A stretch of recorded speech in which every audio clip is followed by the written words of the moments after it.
Is there a ceasefire finally in Hamas and Israel? Hamas says they have agreed to the ceasefire. But hold up. Could it be a lot of disinformation and misinformation? And is former President Trump going to jail? He come out today and said, put me in jail, I'm ready.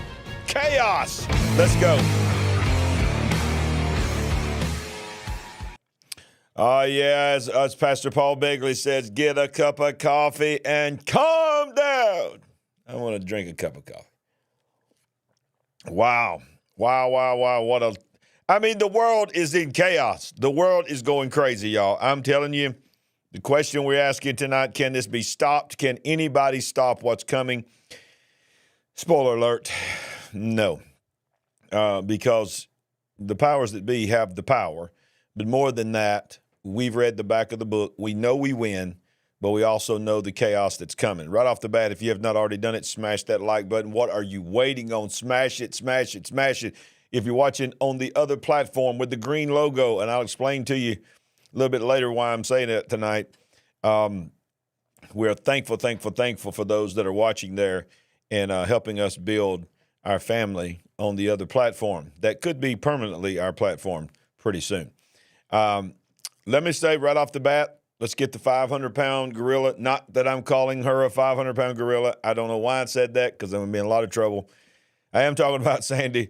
If you remember, if you were with us last week, you know that we told you that she was going to have a procedure called manipulation on her knee where she had total knee replacement. And she did. It was successful. But it has been extremely painful. And she's not starting over, but some of the things are sort of resetting. So she tried her best to be on the show tonight, y'all. It was killing her to not be on the show. She came to be on the show, but I had to make an executive decision and tell her, look, the Big Picture family can give you 1 week off so that you can recover and be back stronger than ever next week. So that's what's happening tonight. You're stuck with me tonight. Sorry about that. Get a cup of coffee and calm down. She is watching, so if anybody wants to give her a message, you can. I appreciate all the prayers. Everybody's saying they're praying for her. And if you know my wife, and I think many of you have got to know her on the show here, she's a fighter. She's a very strong woman, and nothing gets her down. And she's not down. It's frustrating, you can imagine if you're always going. And many of you have gone through this and gone through similar things like this, so you can relate. But she needed, she had physical therapy today, and her knee was just in a bad place. And I just told her, I said, look, I got it. I'd rather you get better so that you can be stronger than ever. And I think everybody on here would agree. And if you agree with that, one of the ways you can agree with it is to hit the like button. So just go ahead and hit it. All right, so let's get into the news tonight. Let's see here. Right off the bat, as I said, Hamas has said that they have agreed to a hostage deal and agreed to a ceasefire. At the same time, Israel is sending a delegation to Cairo, but continues the Rafah operation. Now, I'm going to read this article, but this article is news is breaking so fast. This is already an old, outdated article. So let me see if I can zoom in on this here a little bit. Is that zooming in some? Okay. Hamas acceptance of Gaza ceasefire proposal from Egypt and Qatar did not stop Israel from continuing the military operation in Rafah, even as Jerusalem agreed to send a delegation to Cairo to discuss the deal. The War Cabinet decided Israel will continue its operation in Rafah in order to apply military pressure on Hamas so as to advance the release of our hostages and achieve the other directives of the war. So just before we went on the air, I had this article ready to use tonight, and it was revealed that this is more of a, really, quite frankly, what do you call that? Not just misinformation, but propaganda. This was propaganda on the part of Hamas because there's no idea of what, there's no evidence, there's no statement of what they've actually agreed to. In fact, I think it's very curious that they came out in the streets, told the Palestinian people in Rafah to get in the streets and start dancing and rejoicing as if the war is over, when Israel had not agreed to anything. And the thing that Hamas agreed to, it is now being revealed, was a very watered down version of the original proposal that Israel was a part of, and had no stipulation of hostage. And certainly the one thing that had to be involved in it is the surrender of the top Hamas leaders. This preserves Hamas. That's why they're spinning it. That's why all your mainstream media tonight is blasting Israel, saying, how can Israel begin, even though it's a targeted, this is what they're saying, targeted in a smaller operation, how can they begin Rafah at the same time that Hamas has finally agreed to a ceasefire, with all this going on our college campuses? It's all just misdirection. It's all propaganda. Hamas will do anything they can do to stay in power. They will risk the Palestinian people. They have done it time and time again. The Palestinian people have been used as pawns. They told them, get out in the streets and start making a good video showing that we're ready to end this thing. And then, because they knew that Israel was coming, because they had already sent forth a message telling Israel had told the people of Rafah to move and to evacuate certain areas. They're not attacking all of Rafah. They said, go over to this area here. We're attacking this part of Rafah because this is where many of the Hamas terrorist leaders are that are running this organization. So they knew it was coming. And they supposedly agreed to a ceasefire as the flares are being shot in the air over Rafah, which is a warning to the people. Listen, everybody, I want y'all to know we're about to come here. And so then we get, all the people, all the mainstream media are just coming against Israel right now. Even as I speak right now live, they're just, how this just proves what the kids at the colleges were standing for. It's time for Biden to turn his back on Israel. Well, of course, he did that this week, I don't know if you knew this, but this morning, let me just show you this right here. Biden has placed a hold on shipments of arms and ammunition to Israel. So he's already begun this. He's threatened it. Now he's begun it, and I believe they're going to use this to kick it into the next level.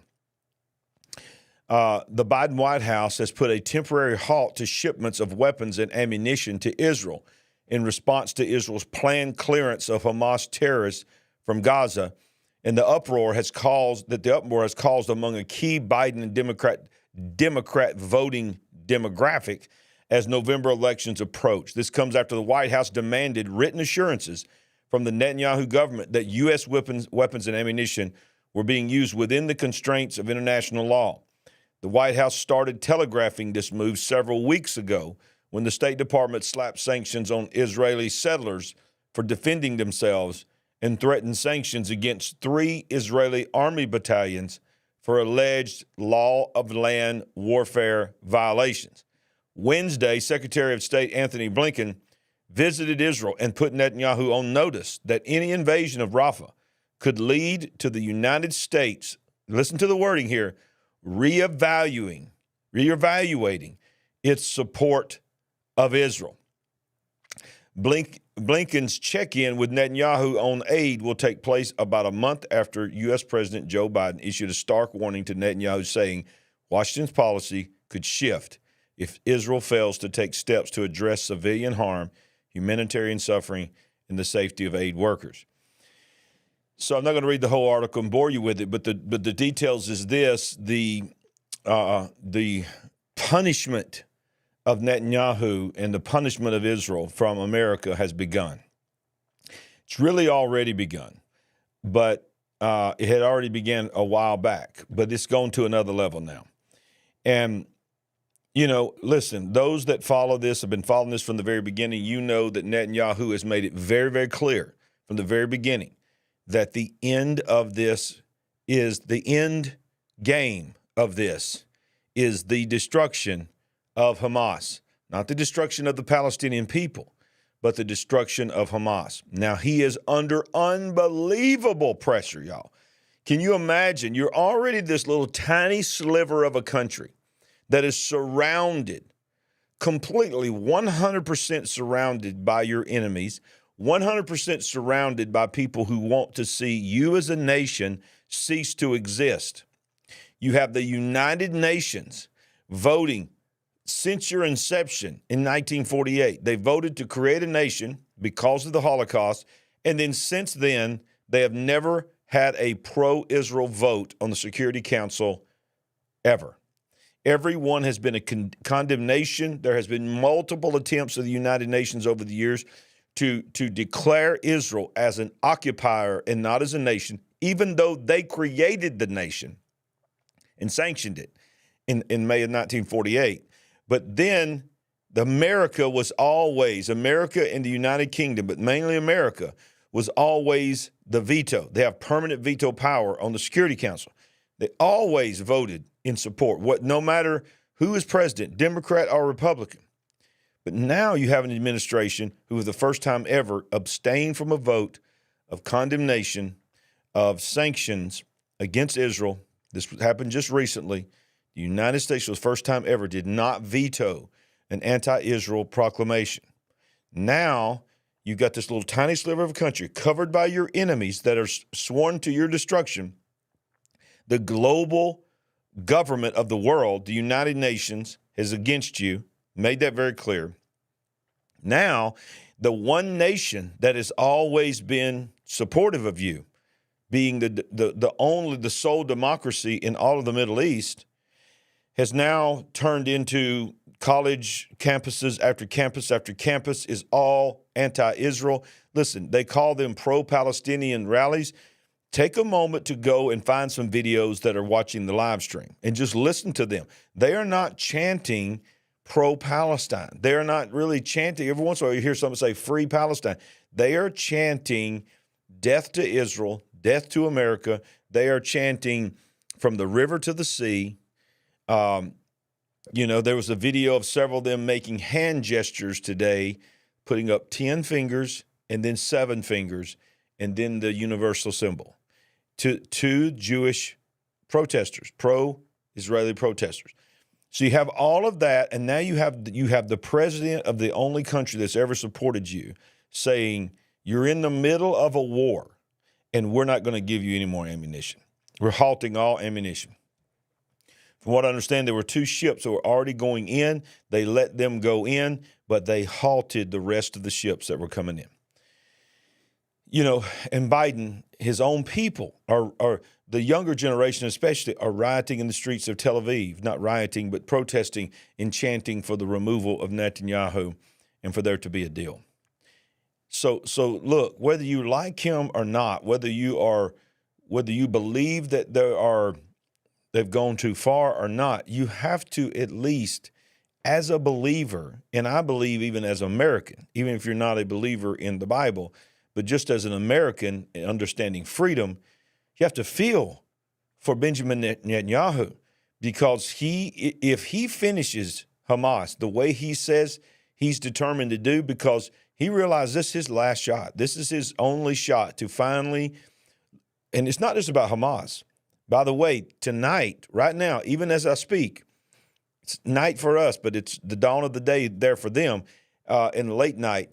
As they are going into Rafah, they are at the same time simultaneously attacking Hezbollah, okay? Because their intelligence told them that as soon as they go into Rafah, Hezbollah is going to attack Israel to try to pull resources away from there. So right now we have Rafah finishing Hamas, and then they have the launch of Hezbollah.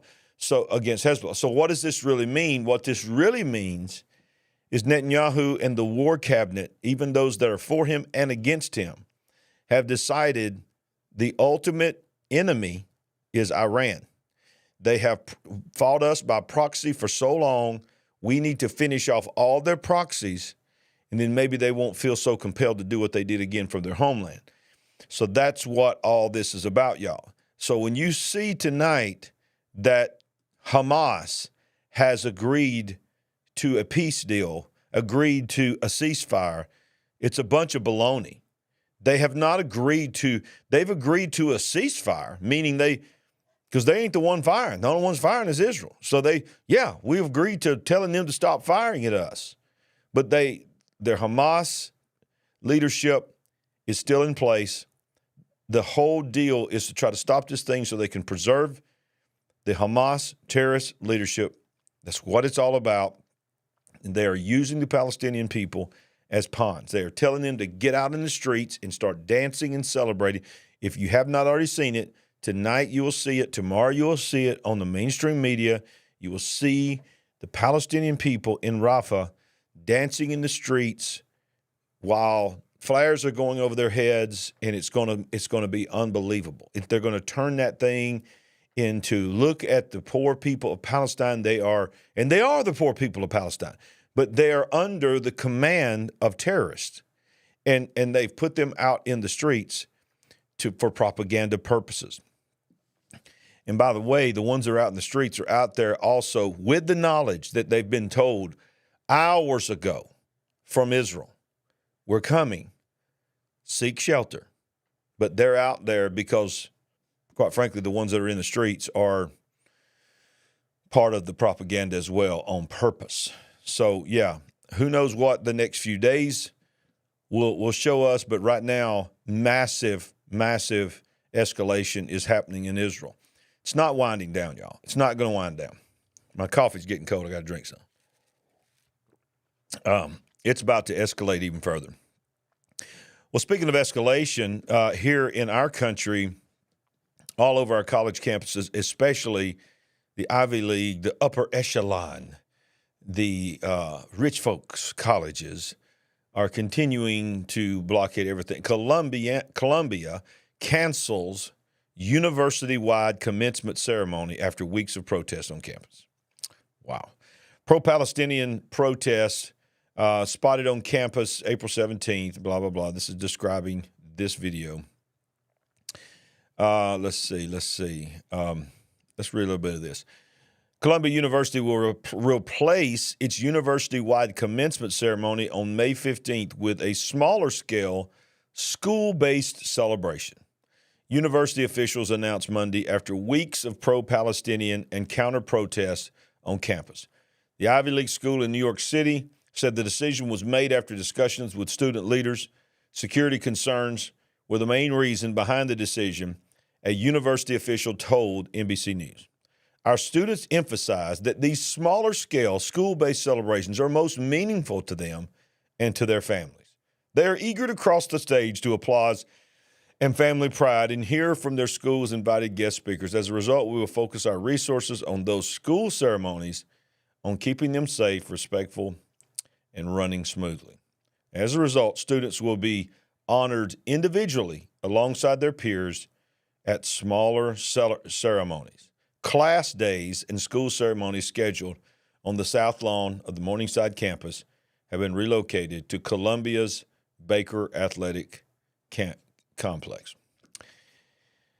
Yeah, they're spinning it. Can I tell you something that I learned today? It is absolutely shocking. There is, and you can find it, and I don't have it. I'm sorry that I don't have it to show you tonight, but it's several people are reporting this today, that these Ivy League colleges, I'm talking about those that cost the most money to go to of any, that is supposed to be the elite, the Harvards and the Columbias and the fill in the blanks that you know of these Ivy League schools. Do you know how much money they get from the government? In addition to all the endowments, in addition to all the donations, and then the tuition, the number one most funded by your tax dollars of all the Ivy League schools, do you want to take a guess what school it is? Columbia. Do you know how much money they were given last year from the United States government? And I don't know what for. I guess it's for scholarships and for I don't know what it's for, but this was a list of all the Ivy Leagues, how much they received. The number one college, the number one money going to a college was Columbia, $1.2 billion. What? All the rest of them were in the hundreds of millions of dollars. Who knew we were giving that much money to college campuses? And then the Biden administration is wanting to pay off the loans of all these students that are out there, by the way, requesting in press conferences that the officials in the cities bring them the occupants, the occupiers, if you will, the ones that took over the campuses. They want gluten-free, organic food brought to them. They feel like that's the duty of the city. They have demanded and specified organic, gluten-free, vegetarian diet. What in the world? My goodness. This is the generation that if we were attacked, can you imagine? Our enemies are looking at us going, man, look what's happened to America. We could attack them tomorrow. Now, I know they don't have to come on our shores. They can cyber attack. They can do all kinds of things. But what's to say they ain't already here? Who's to say that they're not already in the campuses right now? Wow. See, look at this right here. This will be a little chilling to you. The New York Police Department gave a chilling update after they went in and removed these occupants at NYU. There's somebody behind this movement, is the official word. Officers from the New York Police Department went to two different universities on Friday morning to clear out anti-Israel agitators and break up demonstrations they held on campus.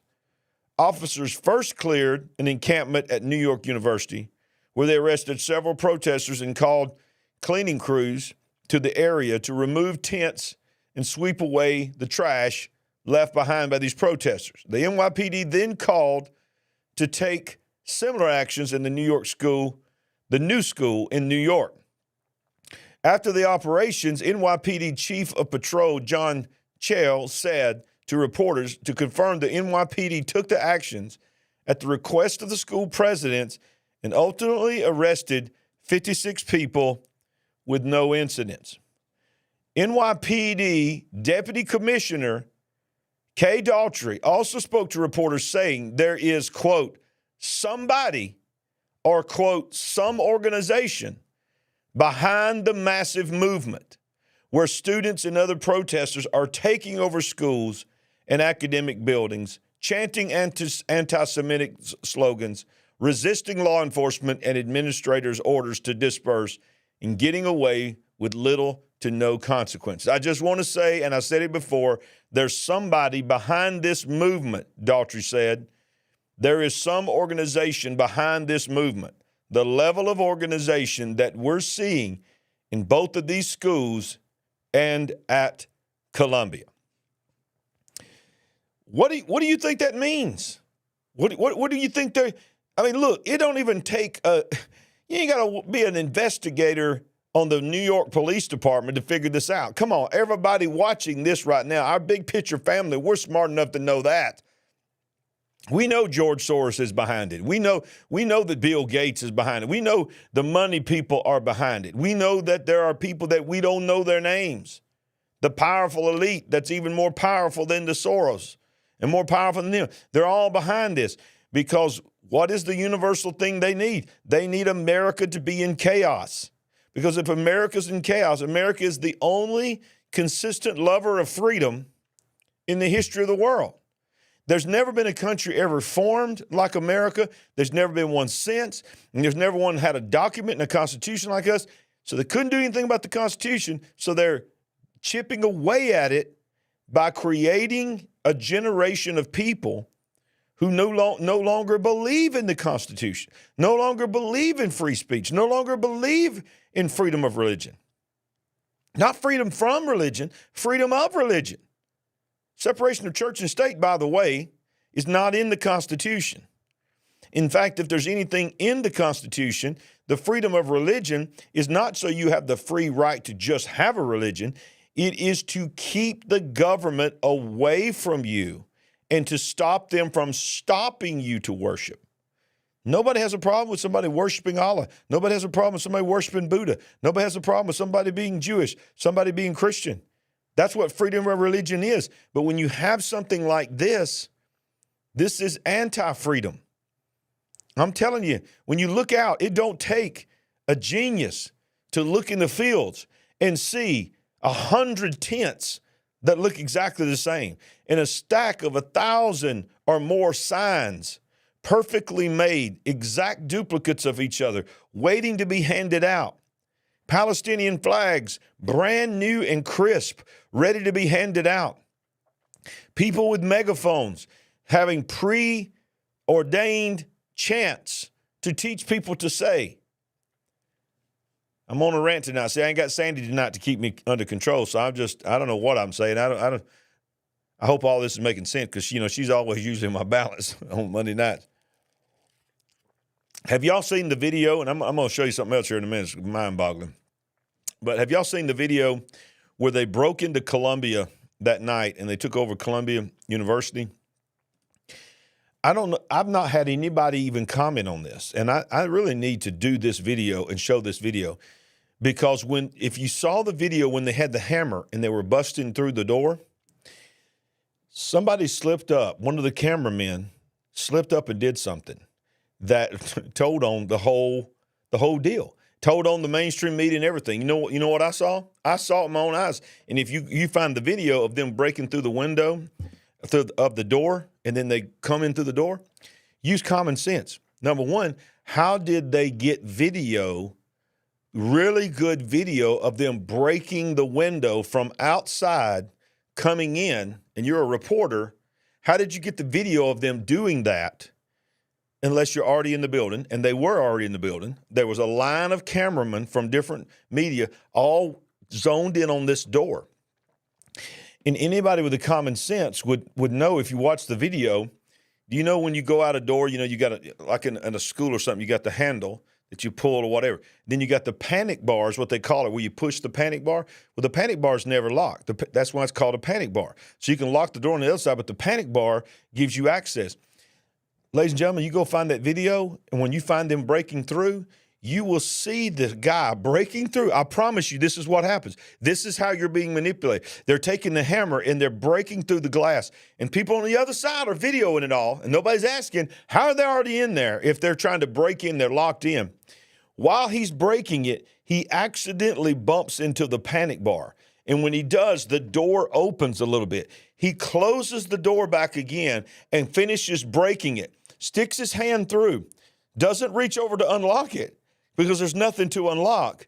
And he just sticks his hand through. They got a video of him, and then they just push the panic bar and go in, and everybody takes a picture of them going in. But most people have cropped that down to where you don't see the other reporters, you don't see the door accidentally opening, you don't see the panic bar. It was all staged. That entry into Columbia, they told them in advance, we're about to take this building over. And all the reporters went inside Columbia and was waiting for them to break the door down. And they didn't even break the door down. They just crashed the glass for dramatic purposes and pushed the panic bar. That happened. I saw it with my own eyes. Now, what are they protesting? They are protesting the inhumane treatment of the Palestinian people. I understand what they're saying, and I get that. I'm protesting inhumane treatment of any human being. But watch this. You may be surprised to see what I'm about to show you. There is a report that there is too much aid in northern Gaza. International organizations request reduction. Now, I know Rafah's in South Gaza, but Gaza's not that big, y'all. Gaza's not that big. And the roads from northern Gaza to Rafah have been open. Israel has been driving trucks in themselves. Have you heard this anywhere? Too much aid? Israel's Coordination of Government Activities in the Territories Agency reported Sunday that it had been told by international organizations that there was too much aid being sent to northern Gaza and it should be reduced. The Jerusalem Post reports. Y'all, I got new contacts and they ain't working too good. I got to zoom this in. It says they're in COGAT, which is the acronym for everything I just read, are in talks with Israeli and U.S. representatives, including the WFP. None of the entities indicated a risk of famine in northern Gaza. They noted that the humanitarian situation is improving and that there is a variety of goods in both warehouses and markets in the north. They're in talks with Israeli and U.S. UN representatives, including that, blah, blah, blah, it's the same exact thing. Noting the improved situation, international organizations stated last week that the volume of goods transported to northern Gaza must be reduced since the quantities are too high in relation to the population. What? Too much aid. Well, here's the thing. Put it on the truck and take it to Rafah. But if there was food in Rafah, boy, it's going to sound horrible what I'm about to say. If there was food in Rafah and there was aid in Rafah, that would hurt the narrative. That would hurt the narrative of what is being chanted at these schools. Y'all, we are being played. You understand that, right? You understand that we are being played. We are being distracted from what is really going on globally. Everything that you see, this is where I'm at right now in my life, okay? I am at the point, and my wife is watching right now, and she is literally laughing right now because she cannot believe what she's about to hear. Because I have not always been this way. But I am at the point right now that there is literally basically nothing that if I see it on Fox News, CNN, which I rarely watch, but sometimes I do go see what they're saying, MSNBC, any of the main channels, whatever they cover, I'm at the place now that I'm like, why are you telling me about this? What are you not telling me? There's a part of this story that you're not telling me, but this story is probably to cover for what you really don't want me to know is happening. If you agree with that, smash that like button. If you're with me, if you have gone down the rabbit hole, if you have taken the red pill and you have opened your eyes, smash the like button. But only smash it one time, remember, because if you smash it again, you just unsmashed it. But let me know in the comments. Let me know in the live chat if you're like me. Are you so far down the rabbit hole that you only watch the news to see what kind of distraction they're actually doing today? Well, I bet you didn't hear about this while you were distracted by the chants and the protests at our colleges. NATO drills are escalating in preparing for conflict with Russia. Yeah. There's still something, whether it's a war or not, there's something going on in Ukraine, and I believe it's about to escalate. NATO's 4-month-long military exercises near Russia's borders, known as Steadfast Defender, are proof the alliance is preparing for a potential conflict with Russia, a spokesman for Russia's foreign ministry said on Saturday.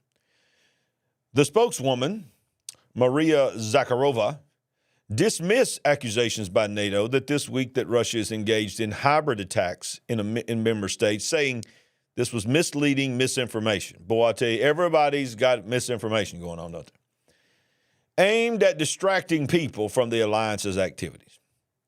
It was NATO that has waged a hybrid war with Russia by supporting Ukraine with arms, intelligence, and finances, she said in a statement. Right now, NATO's largest exercise since the Cold War, Steadfast Defender, is taking place near Russia's borders. According to their scenario, coalition's actions against Russia are being practiced using all the instruments, including hybrid and conventional weapons. We have to admit that NATO is seriously preparing for potential conflict with us. This is the spokesman for Russia. They are preparing for something. We are being distracted because, in my opinion, and everybody, there you go again with that World War III thing. I understand what the Bible talks about. I understand when you're a student of Bible, what you mean by World War III is different than what I mean by now, what I'm saying right now. What I'm saying right now is this. A world war is defined in some ways. It's not all the inclusive description of it. But one of the descriptions of a world war is when major, full-on military conflict is happening between countries on multiple continents at the same time. Well, that's happening. That's already happening, and it's about to even go to another level when China goes for Taiwan. It is believed that China is going to seize Taiwan or attempt to seize Taiwan within a matter of weeks, it's certainly months. They have been waiting, and we have been telling you here, they have been waiting for America to be embroiled in the election. Now, when we first started reporting this, there was no sign that Donald Trump, which we'll get to in just a minute, was going to be under as many charges as he is, having multiple simultaneous court filings and court appearances happening at the same time in front of the Supreme Court as well.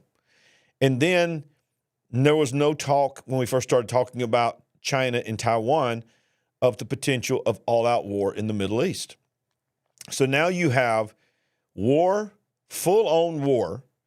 And by the way, don't forget, just a few weeks ago, Iran, for the first time ever, launched from the homeland into Israel. Israel then retaliated. They were not major damages on either side, but that was unprecedented. Now we have the Ukraine war about to escalate. It is being reported on Russia's news organization that they are getting ready to finish this thing. And I believe they see the same thing. And I am not one of those, and you might be one of these people. You might be one of those that just believes that Donald Trump is a prophet, anointed prophet of God. I believe that Donald Trump is a good man. I do believe he's done some things that are really not good, and I believe that he's certainly not the savior of the world, and he's not the savior of this country. But when you look at Donald Trump and you look at Biden and you look at the principles that they stand for, I think it's probably a pretty easy decision for someone who believes in freedom, someone who believes in liberty, and then someone who believes in God.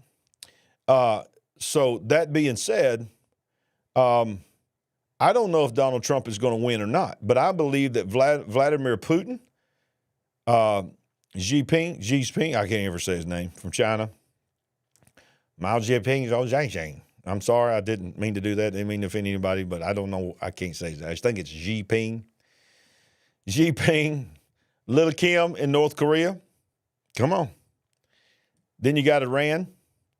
Then you got all the people there in the Middle East. They are all, I believe, the United Nations, the World Economic Forum, the World Health Organization. Think about this. Boy, without Sandy, y'all, I'm on all kinds of rabbit trails tonight. She usually taps me on the leg and says, come back. How about this? This is the month, May 24th through the 27th, that 3 or 4 days. There's like a 3 or 4 day window there. They're supposed to be ratifying the World Health Organization Global Pandemic Treaty.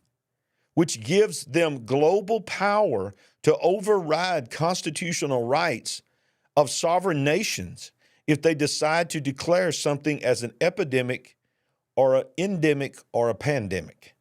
And they have the right to take supplies from other countries if they feel like that country's more blessed than the other one, globally. Why are all of these forces around the world, it just sort of feels like they're just saying, we got to do this now. We can't wait. Look at all these trials with Donald Trump. They don't, it's not about justice. If you really want to prove that somebody's guilty of something and put them away for the rest of their life, you care about the evidence. You care about it being done correctly so it can't be overturned in appeal. But they don't care about that. They just want them all to happen before November. They want to keep him off the campaign trail. This is what other third world countries do. This is a banana republic. That's what we're dealing with right now. Why do they all feel so compelled to do everything they want to do right now as fast as they can? I think most of us know why. I think they realize that if they don't do it before November, many of the things that they want to do and that they're doing right now, they're not going to be able to do because they feel empowered right now. If this program has lit you up, fired you up, made you happy, made you mad, whatever, but you're still here and there's some value, smash that like button. We sure would appreciate it. Share this broadcast with somebody when the show's over with. Just say, hey, you need to check this out. This crazy preacher guy on here talking about end time stuff from the news. How about this? Maybe you're being distracted from this.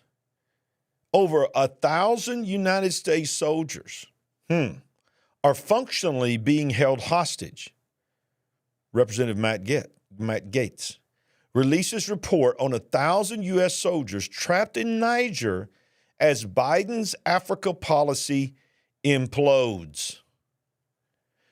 This incredible story is not making any headlines in the legacy media. Why do you think that is? Joe Biden has already turned over the Bagram Air Base in Afghanistan to Taliban terrorists in September 2021. Do you remember that?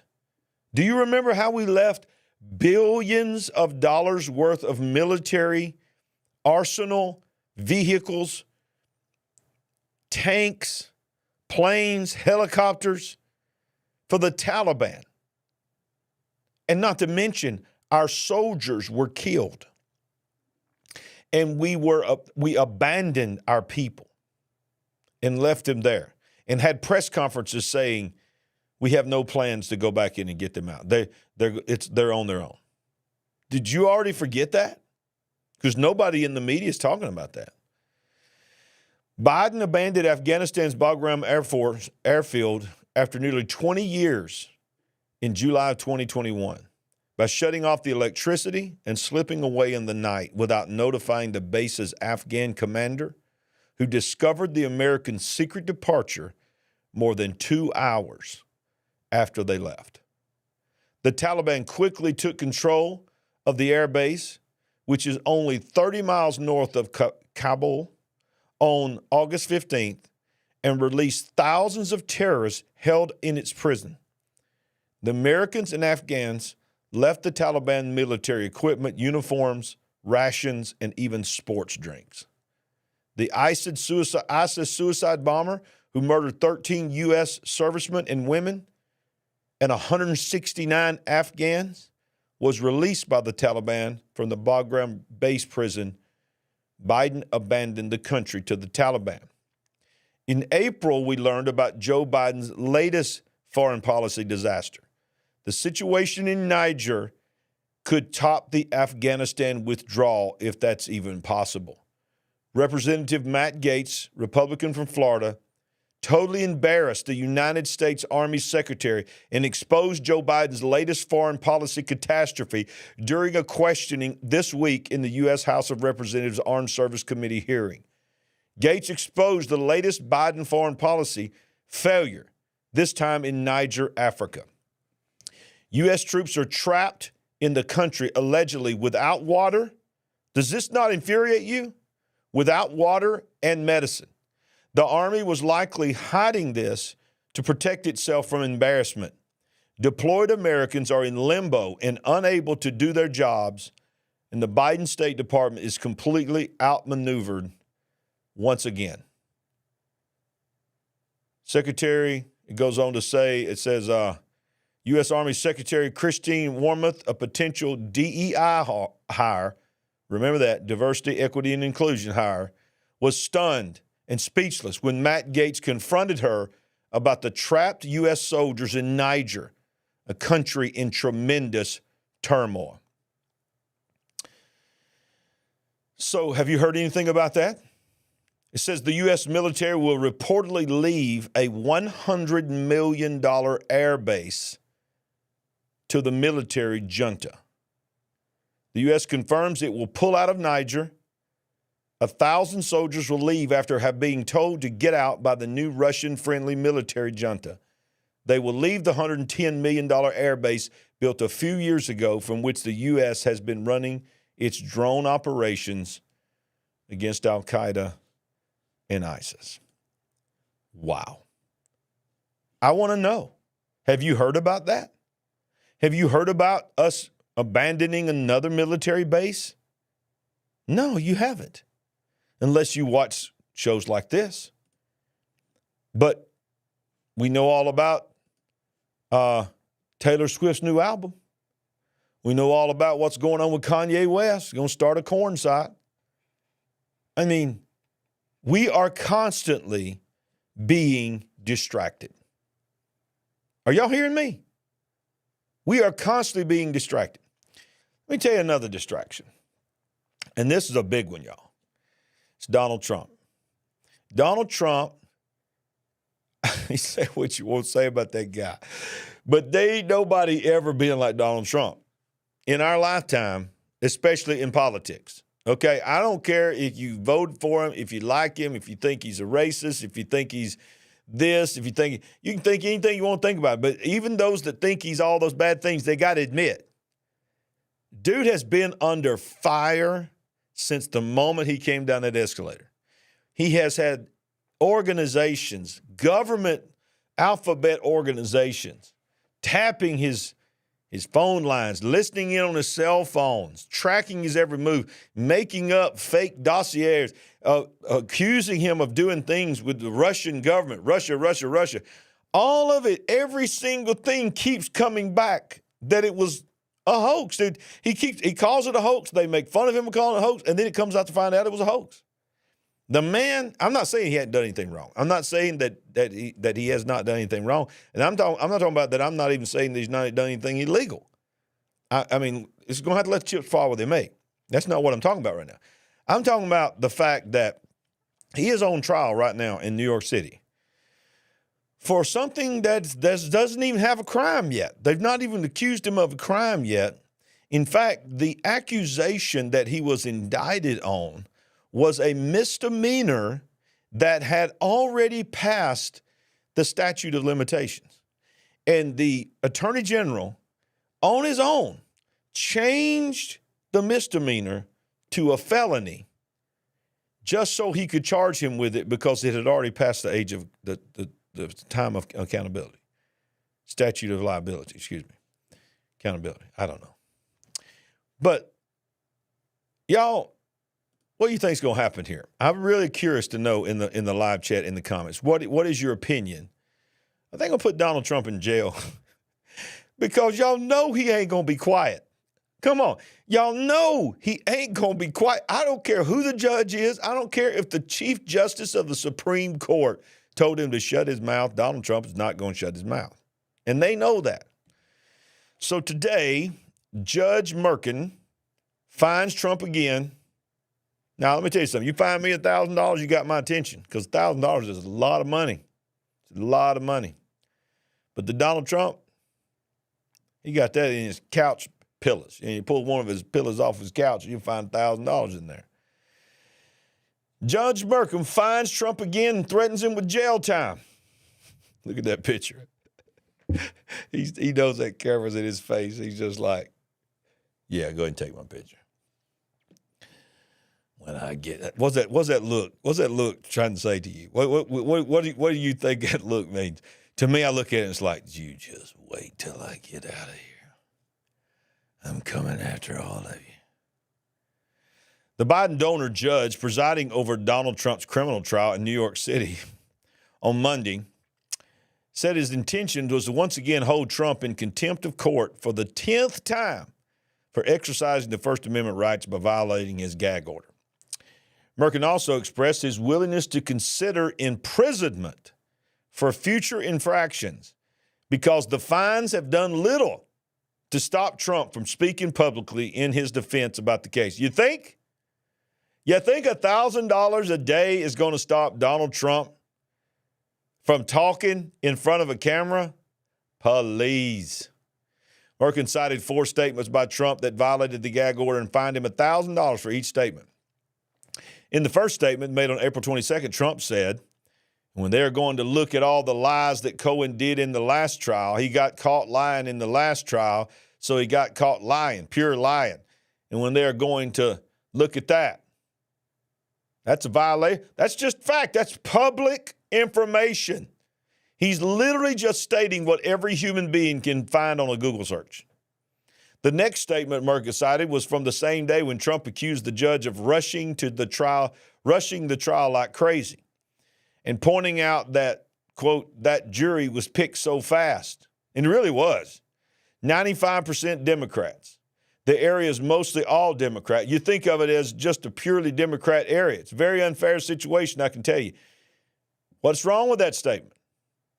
The final statement was about Michael Cohen, in which Trump pointed out that Cohen is, quote, a convicted liar, and he's got no credibility whatsoever.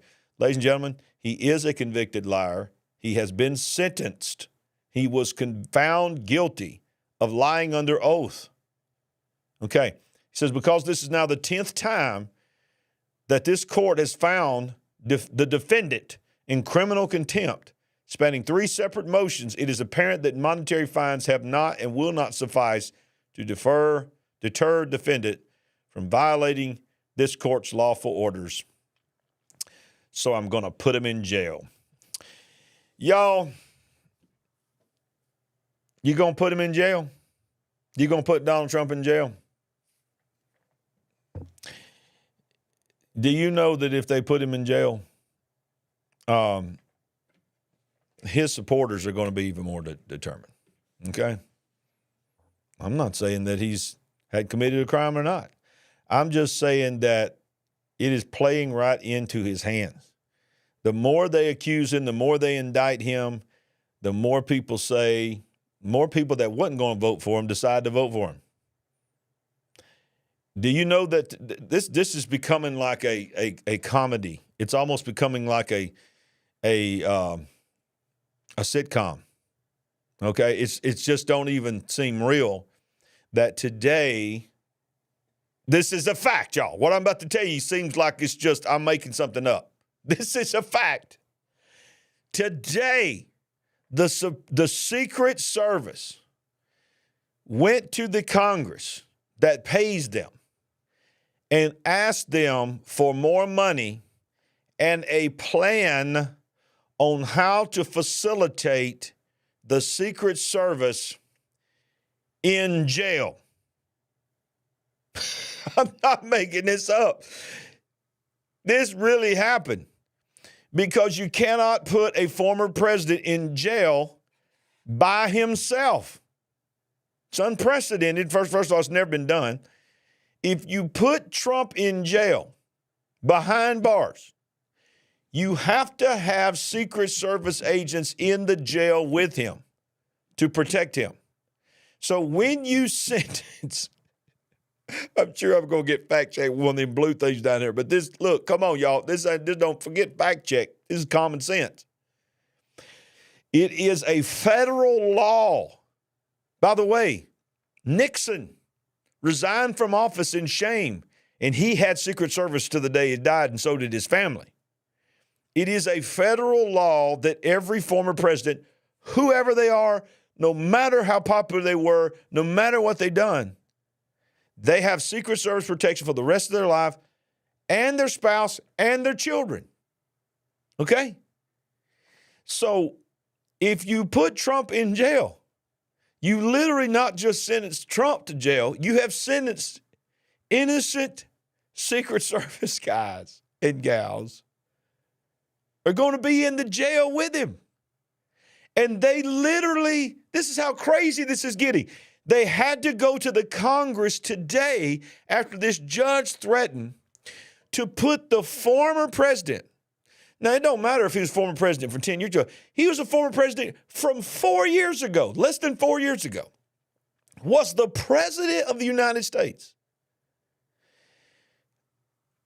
I'm going to put you in jail if you keep defending yourself and if you keep talking about this trial. I'm going to put you in jail. Oh, and by the way, the one you're talking about, Michael Cohen, the one you're talking about, the woman, whatever her name is, that's the former corn person, they all get to talk. They all get to go on the show and say anything they want to. By the way, Michael Cohen, I've never watched it, but I've seen clips of it, has his own daily TikTok show where he's making all kinds of money, getting advertising revenue, and he's getting on and talking about the case and talking about Donald Trump on TikTok. But Donald Trump can't comment. And you're going to throw him in jail, and you're going to think that's going to hurt him. Ladies and gentlemen, if that judge says, I sentence you to even overnight in jail or even 2 hours, if there's a picture that comes out with Donald Trump sitting in a New York City county or city jail cell behind bars, that will go out as a fundraiser picture, and the man will make millions, and it will solidify his election. It's the worst thing they could ever do if they're trying to keep him away. But do you? But you ever seen a boy? I tell you, I'm just gonna get in all kinds of trouble tonight. Boy, y'all gonna be praying for Sandy to be back next week because she keeps me in check. And I'm in here by myself, y'all. It's just me and y'all tonight. So I have no restraining force. Donald Trump, I believe if that judge passes this and says you're going to jail, you know what I would say to that? I would say it's like a drug addict. And I'm not being critical here because I know many people have formerly struggled with substance abuse. Thank God free. And there might be some people who's watching right now still struggling with it. So I'm not being unkind with these words I'm saying. But I've been a pastor now for over 30-something years, and I've seen a lot of people addicted to things. And when you are fully addicted to something, you will not consider the consequences of your actions when you are completely engulfed in that addiction. All you care about is getting another hit. All you care about is another just temporary feeling of satisfaction that you got a shot, you snorted something, you took a pill, you drank something, and in that moment you don't care about anything else but that. You are driven for the high of that moment. And I believe there are some people that are so infatuated with Donald Trump that they cannot process that the more they're doing to him, the more they're putting him in office. I don't think they can grasp that. And I think that they've convinced themselves that no, we need to do this. We need to put him in jail. Because if we put him in jail, we have won. We won. And no, I got to learn how to do a Donald Trump impression. I can't do a Donald Trump impression, but right now, if I could, I'd be like, it was a jail cell. It was a beautiful jail cell. It was the most beautiful jail cell. That's horrible. Oh, I'm not political. And I feel weird even talking about this because I've never been political. When I say that, I've never publicly been political is what I'm saying. And this is still not publicly being political. I'm just pointing out to you the ridiculousness of this. Do you really think they're going to put him in jail? I want to know in the live chat. I want to know in the comments. Just let me know. Yes, Trump is going to jail. No, they never put Trump in jail. I want to know what the big picture family thinks. about it. Personally, I believe they will threaten him, but I believe somebody will step in and say, we do not need an image of him in shackles. We don't need an image of him having an orange jumpsuit, and we don't need an image of him sitting in a jail cell. And I believe they'll threaten him, but they'll stop short of it. That's my opinion. Now, will Donald Trump capitalize on that and become the president of the United States? I don't know. I have no idea. I think the powers that be believe that he's going to be president. I believe Vladimir Putin believes he's going to be president. I believe that little Kim in North Korea believes he's going to be president. I believe that Xi Jinping in China believes he's going to be president. I believe the Ayatollah in Iran believes he's going to be president. I believe Benjamin Netanyahu believes he's going to be president. And can I tell y'all something? Just between me and you? Come here. Shh. Don't tell nobody. Just between me and you.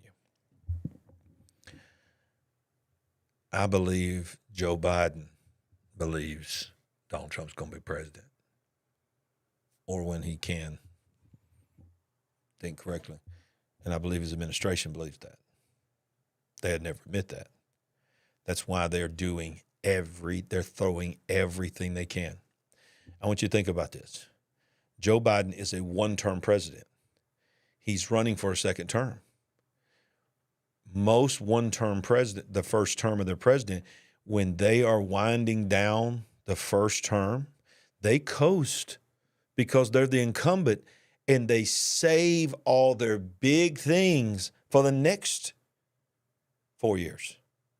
That's what Obama did. Think about all the things that Obama stood for. Remember, Obama stood against gay marriage, emphatically stood against it. Many things he stood against and for. When he got reelected, he changed. Why? Because he understood, I can't get reelected if I do these crazy things.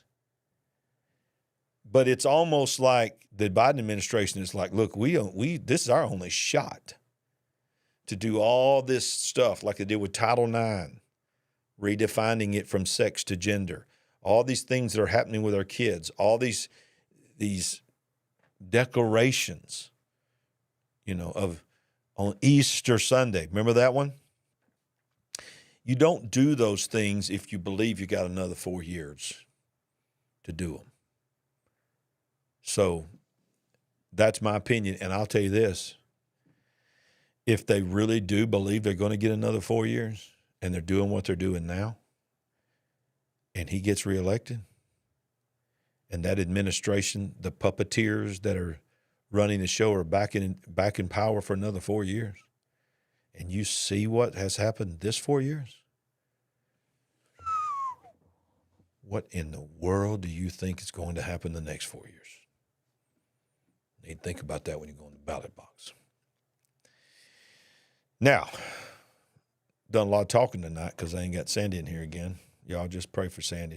For y'all that come in late, she had a procedure on her knee. Most of you know she had total knee replacement about a month and a half ago, and she had a manipulation, which means they broke the scar tissue. It's almost, I can't believe they're thinking about what they had to do to my wife, but they had to force it and break that scar tissue.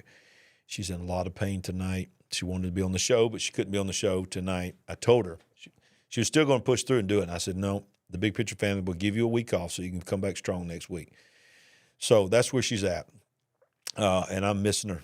I know you are missing her. I'm missing her too because it don't seem the same without her. Now, with all the stuff that's going on with the anti-Semitism and all the things that are happening on the college campuses, another thing that sort of squeaked by in the news that you may have been distracted from and didn't hear, very few people covered it, is Congress quietly passed a sweeping anti-Semitism awareness bill that prohibits any criticism of Israel and Jews.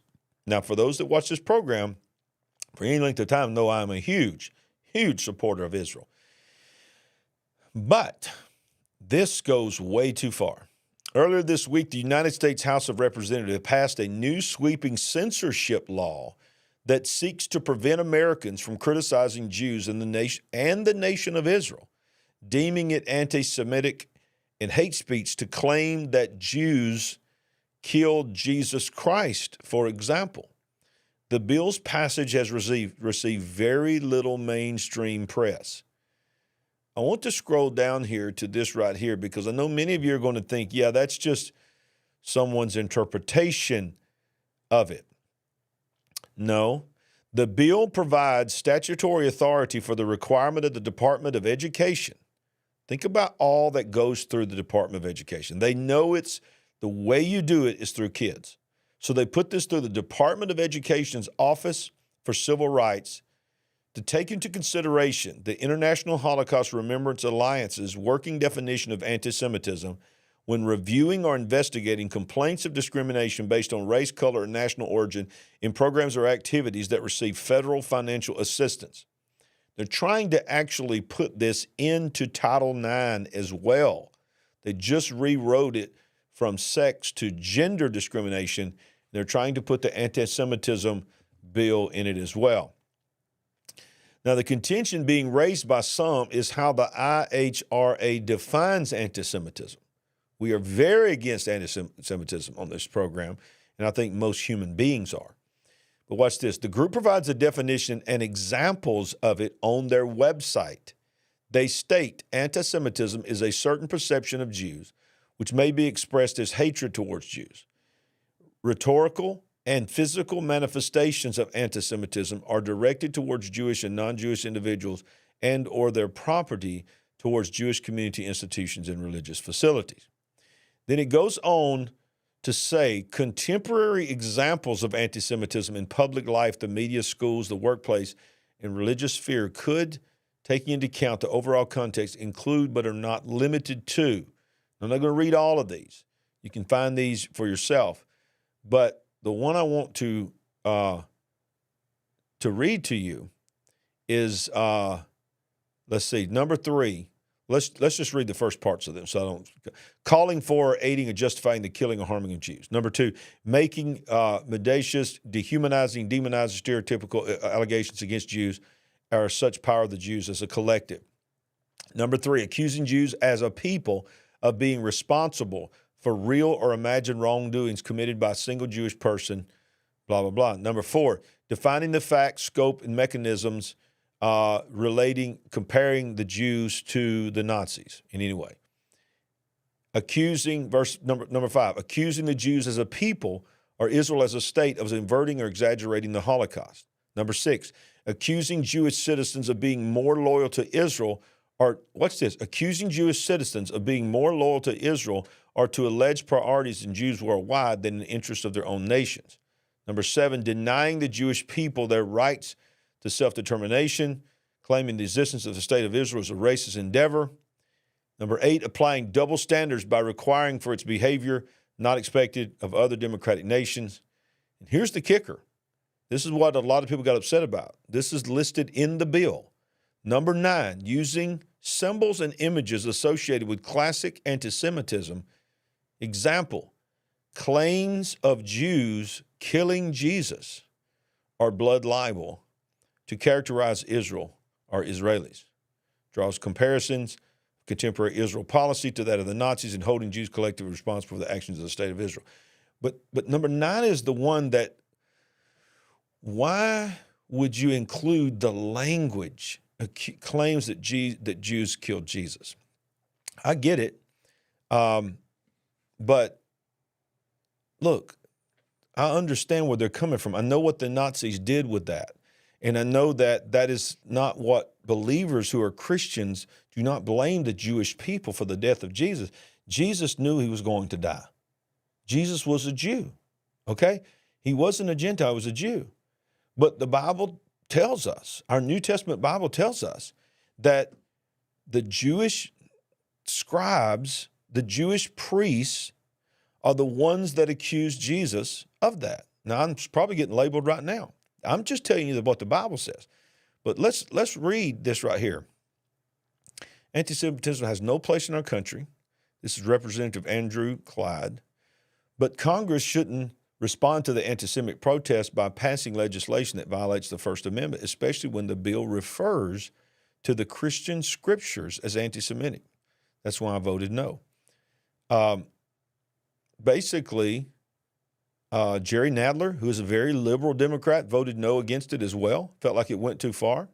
Representative Matt Gaetz said, I will vote against the ridiculous hate speech bill because it basically says the gospel itself would meet the definition of this law under the terms of this bill.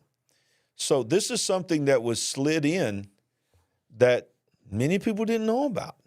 Now, it's not been signed into law yet, but it was voted unanimously.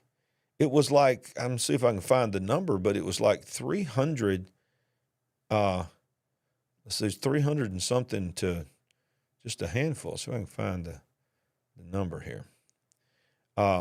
320 to 91. So it was Republicans and Democrats, 300. And I get it. And do we not always, when we're emotional about something, we feel compelled to do something? And I get that. I get that they're like, okay, we've got to do something. We got to make a declaration that we are pro-Israel, that we got to put it and codify it in law. I get it. But when you go as far as to say you can't read the Gospels out loud, you can't teach your children the Gospels, Matthew, Mark, Luke, and John, the story of the birth, the life, the death, the burial, and the resurrection of Jesus Christ, and what happened when he was put on trial, and what happened when he went to the cross, and what happened when he stood before the religious leaders. I mean, you've got to be able to preach the gospel. I don't know how y'all feel about that, but more than the news, more than YouTube, more than any platform that I could sit in front of a camera and a microphone, I care about the gospel. I care about Jesus. Jesus made it clear. I'm not the one that said Jesus is the only way. Jesus said he was the only way. And if I follow Jesus as my Savior, then I understand that he says, I am the way, the truth, and the life. No man gets to the Father, Jehovah God, unless he comes through me. Jesus was a loving God. He is a loving God, but Jesus was not inclusive. I hate to admit that to you. He wasn't inclusive. He was exclusive. He was very clear. I'm the only way. That's the gospel. You can like it or not. You ain't got to believe it. You can take that chance. You stand before God. Yeah. I feel like a preacher right now. Yeah. Let's shift a little bit, y'all. Did you know that another whistleblower has just left this earth, has been unalived? Boeing has got some problems, y'all. Boeing has 10 more whistleblowers that have come forward about their DEI hiring principles and many of the things that are being looked over in the construction of their planes. And a second whistleblower has now left this earth. People's lives are at stake. A second whistleblower has died under mysterious circumstances. Just 2 months after another whistleblower allegedly unalived himself in the head, and the attorneys for both men hope their deaths don't scare away the at least 10 other whistleblowers who want the company to clean up its act. Joshua Dean, 45, a former quality auditor at Spirit Aero Systems, which assembles fuselage sections for Boeing, died Tuesday morning, get this, from a fast-growing mystery infection. A fast-growing mystery infection. This is him right here. Looks pretty healthy. He died unexpectedly from a fast-growing mystery illness last week, the second Boeing whistleblower to die suddenly within 2 months. Within 2 months. And 10 more whistleblowers are coming. What is going on at Boeing and what is going on in some of these major corporate giants that have been around for generations. Our country was built on many of these names, but they've all gone woke. Listen, that's why we end the show by saying we ain't woke, we are certainly awake. Because when you go woke, you go broke. When you go woke, you a joke. But they are hiring people, putting people in positions, you've seen it in other industries as well, who are not qualified to be in those positions. Now, it's one thing if you don't know how to bust a table real good and you've been hired to clean a table. You can learn how to clean a table. You can learn how to make a waffle at Waffle House. You could even be taught how to work on a car. But there are certain things like airplanes, rocket ships, the manufacturing of cars, the manufacturing of transportation. I could go on and on and on that can affect lives, can take lives if certain quality controls are not met and certain people do not have the abilities to do them. You remember when the door flew off on that one plane? There was another panel that flew off. Engines are blowing up.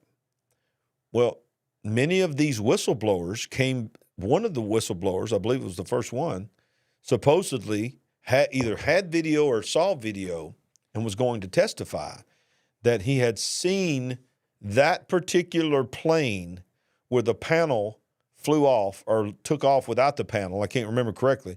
He had seen the surveillance video himself that it was left off. Well, lo and behold, he left this earth, and guess what happened to the video footage? Magically, just like with, you remember that certain guy that owned an island that did something or didn't do something in a jail cell, and all of a sudden, I mean, come on, one of the most secure prisons in the world, camera system stopped working just by chance at the exact same time that he decided I want to leave this earth. Well, the camera footage at Boeing got deleted, got corrupted of the making of that plane and cannot be found. And the one that was going to testify about it is no longer with us. Y'all, we're dealing with some serious things. That's why y'all need to pray for me, because when I talk about stuff like this, they're listening. Hey, government, did you hear what I just said? I got thousands of people's got my back. They're praying for me. If something happens to me, they're coming. They're going to stand up for me. Ain't nothing going to happen to me in the name of Jesus. But I know I'm on the list. The world's elites know that something big is coming. One of the ways that you know something big is coming in the economy is when you watch and track what's happening in the gold market, and look who's buying up gold like crazy. China. China is buying gold like there is no tomorrow. As gold surged this year to its highest price ever, Gina Lin joined the frenzy by making monthly purchases of gold beans, which are pebble-like morsels of the precious metal. A 25-year administrative worker in southern China, the $80 bean, small enough to rest on a fingertip and weighing about 1/13 of an ounce, were an affordable way to buy into the gold excitement without splurging for jewelry, gold bars, or coins. I'm working hard to save more. It goes on to say that Chinese consumers have flocked to gold as their confidence in traditional investments, like real estate and stocks have faltered. At the same time, the country's central bank has steadily added to its gold reserves while whittling away of its holdings of U.S. debt. And throwing fuel on the fire are Chinese speculators that there is still room for appreciation. So China has got its hand in everything. They are buying real estate. They are hacking systems in our country and abroad, and they are buying up gold. You know, gold is sort of like land. They're not making any more of it. So there's no more gold than there's always been. That's why it's precious. It's a precious metal. It's not like it's being created.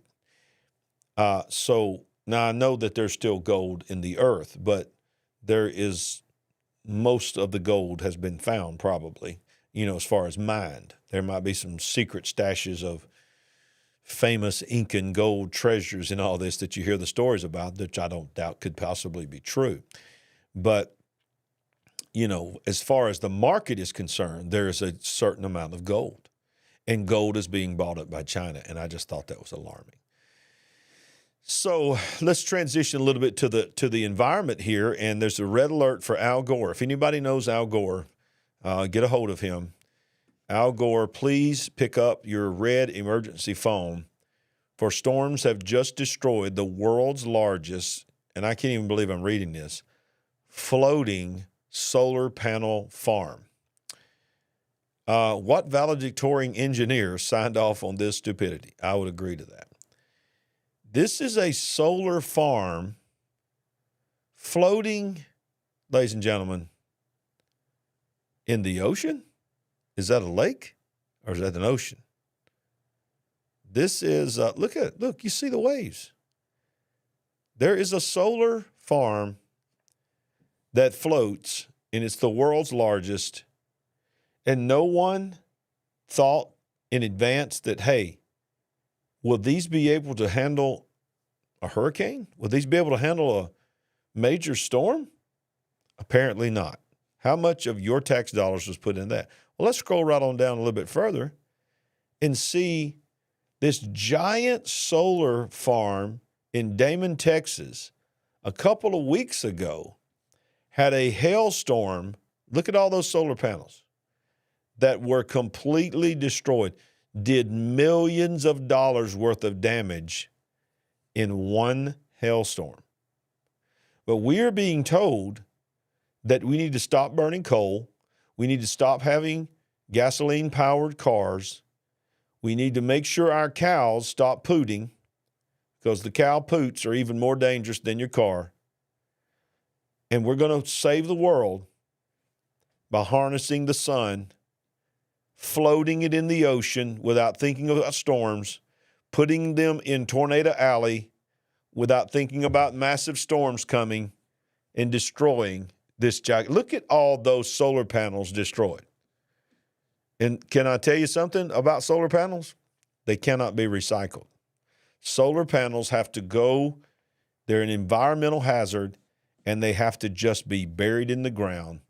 They cannot be recycled. Welcome to the world that they want you to live in. Y'all still with me? Smash that like button if you hadn't already done it. And oh, by the way, don't forget that this coming Thursday night is the Kingdom Intelligence Report with Paul Begley. Paul and I talked today, and he's going to be talking extensively about what is really going on in Israel. So you don't want to miss it Thursday night. And if you didn't already know this, Wednesday night is our Bible study. We do a verse-by-verse teaching of the Bible, and many of you have commented how much you enjoy that. So share that and let people know about it, and let's build this big picture family. Now, I don't know if we'll hit it tonight, but we are just about, I don't know how many away, just a few away from 10,000 subscribers. We just hit 1 million views as a channel. Let me just see where we're at live right now. And if you hadn't subscribed, go ahead and subscribe. Maybe you can take us over tonight. We are at, look at here, y'all. Look how close we are. If you're watching us live right now, this is how close we are to 10,000 subscribers. Let's see. Okay, yeah, it's me. Yeah, so we're 99.65, just a few subscribers away. If you hadn't subscribed, go ahead and subscribe. Let's get us over 10,000 tonight. And you can go to our website anytime, LarryRagland.com. Let's get back into the news tonight. Australia, we've been talking about Australia. We have several people that watch us from Australia, and we appreciate our Australian viewers. Boy, we are praying for y'all, because Australia is going through some stuff, y'all. And by the way, they're a test market for the rest of the world. We've been telling you about the cashless society that's coming to the world. Well, it's beginning in Australia. Australia has a bank called the Macquarie Bank. I'm going to call it that. Is going, a bank is going 100% cashless this month as the country of Australia sets to become functionally cashless by 2025, y'all. Y'all know that's next year. Cashless. As a country, cashless. According to the Australian Banking Association, just under 99% of all customer interactions with banks now occur digitally. This particular bank, one of the largest banks in Australia, announced this past week that they will immediately phase out all cash transactions later this month and go cashless, following a national trend of becoming functionally cashless. A controversial change is being introduced at one of Australia's big banks. Macquarie Bank has announced it will be transitioning to fully digital payments. Customers will be stopped withdrawing or depositing cash and cheques. From May 20, customers won't be allowed to access over-the-counter services or order new checkbooks. The major bank will also end partnerships with National Australia Bank branches, meaning no depositing cash or cheques over their counter either. As companies and business go completely cashless, let us know your thoughts on a completely digital banking system. Wow. So get this now. I know many of you don't write checks anymore, and I understand it. I get it. You know, many of you don't carry cash anymore, and I understand the convenience of it. But what if you were told by your bank you can't order checks anymore, even if you wanted to? You can't order them anymore. We're not making anymore. We're not accepting any check deposits. And by the way, you can't come in here and cash a check to get cash. We don't have cash here. We can digitally transfer money from your account to your watch, your Apple Watch, or your iPhone, or your Android phone, or your chip under your skin, or your palm, or your face, or your eye scan, and you can go buy something with your bodily functions or your device. But you can't buy cash. Can't buy anything with cash. Can you imagine? Think about Facebook Marketplace. Think about, used to be Craigslist. I don't know if people even still use Craigslist, but you find a lawnmower or you find a computer, and it happens to be in the same town or the next town to where you live. You go back and forth, you've negotiated a price, and you want to go buy that from that individual, and let's say it's $500 for this computer, and you have $500 cash. What if it was illegal for you to buy that computer with $500 cash? And on top of that, let's forget the legal part. That person that's selling the computer realizes your $500 cash is worthless to him, because even though it's $500 real money, he can't do anything with it. He can't go put it in his bank. He can't go deposit it in his account. So you're going to be restricted to buying that computer, buying that lawnmower, buying that weed eater, or whatever you're going to buy from person to person, paying the local kid in your community to cut your grass, odd jobs being done around the house. Somebody comes and rakes the leaves for you, and you want to give them, a $20 bill, or if you want to give them $50 or something like that, you got to tap each other's phone and pay them. That is where everything is going. Why? Because we say it all the time. Sandy and I both say it all the time right on this program. If it's digital, it's ding, ding, ding, ding, programmable.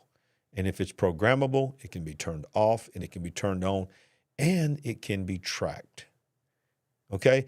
Purchases can be tracked. And that's where Australia is going. Australia is the test market, and is coming to a country, your country next, and a country near you. I should say it that way. in your own country.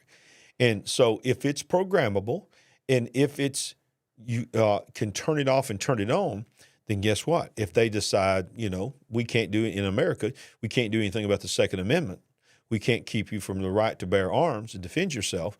But guess what? If you can't do anything about what you got now at this point. But if you want to buy ammunition for your Second Amendment right, we're going to program your money that's digitally to not be able to purchase any kind of ammunition. You see where I'm going? Yeah, you can buy milk. You can, right now, if you're a good boy, you make sure you're a good boy. If you're a good boy and you don't make anybody unhappy, and you keep everybody happy, you can buy your milk, you can buy your orange juice, you can buy your eggs, but you can't buy this and you can't buy that because that don't fit the agenda. You can't do that with cash. Cash is king, baby. If you got cash and cash still works, you can go buy anything you want to buy with cash. But when cash is made illegal or at least completely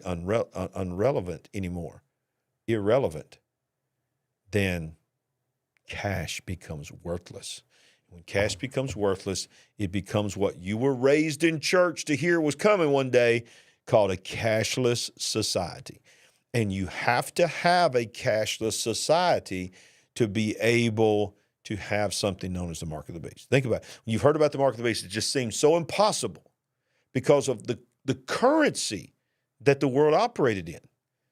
Well, thousands of years ago, the book called the Bible was written, and it said no man can buy or sell unless he has a mark in his hand or on his forehead. Back then, they were paying with currency. They were paying with coins. They were paying with different things. They were paying with things. The concept of paying for something and buying something completely cashless or currencyless, that's a word, I just made a new word up again, add it to the list, Sandy, was so foreign. But now we live in that world. It's called the beast system. And that's what we're living in. We are literally living in the beast system. So Australia, I'm praying for you. But there's a lot of things going on in our world right now.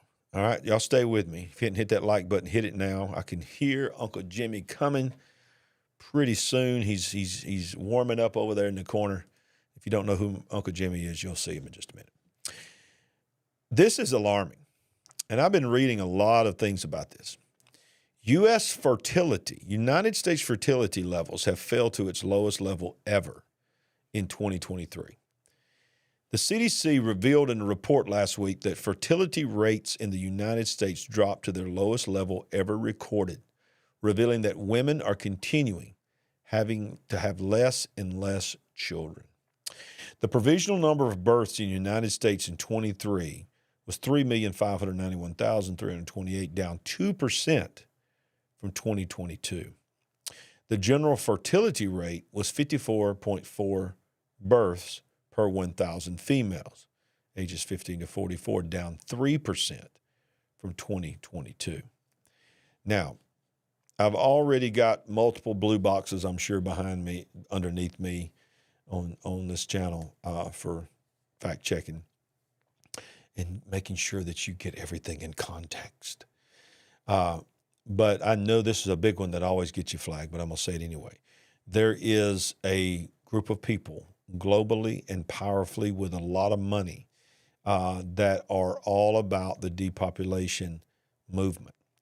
And it's in our food, it's in our medicine, it's also involved in what was just overturned, Supreme Court not long ago, Roe v. Wade, and all these. It's all about eliminating the children. Now, let me clarify that algorithm, what I mean by reducing the amount of children being born. Thank you very much, algorithm. There is stuff in our water. There's estrogen in our water. It's affecting the sperm cell count of men. It has dropped dramatically. Testosterone levels are at all-time lows in men. The ability for men and women to have children are at an all-time low. The ability to get pregnant is at an all-time low. The decisions to have a child